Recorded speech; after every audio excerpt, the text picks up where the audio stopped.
I would say this should be done at the obviously, this should be done at the very start of the process. So I know when you're negotiating job offers from a company, obviously you're thinking of the bottom line first, and then second, is this going to be enough for me to qualify for PERM, right?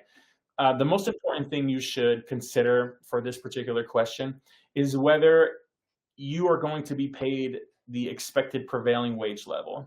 The way I try to explain prevailing wage is you should essentially think of it as the minimum wage for the position you're being sponsored for, based on the geographic location you're working at, the employment experience and education required, and the skills required for the position.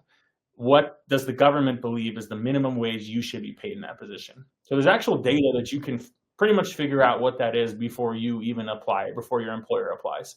It will take the government probably 8 to 9 months to tell you what you can figure out in 10 seconds, maybe let's say 1 minute, generously. So you're going to want to go to the Foreign Labor Application Gateway website that I described, and there's a subcategory on the homepage called wage data.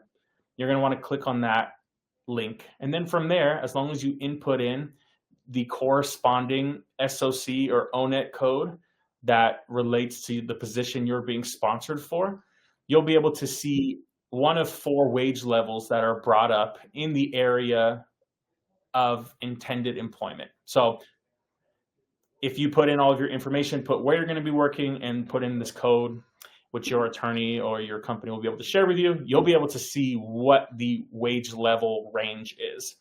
I have a friend of mine named John who actually created this website that I like to use as a reference as well, where you can actually put in the forecasted estimate for how long for the amount of time or experience that's being required in education. And it can give you an estimate of which level wage you'll be issued between level 1, 2, 3, and 4. And that's flcprevailingwage.com. Can't promise 100% accuracy on there, but I like to use it as a helpful tool for you to reference to see, where do you think it falls within.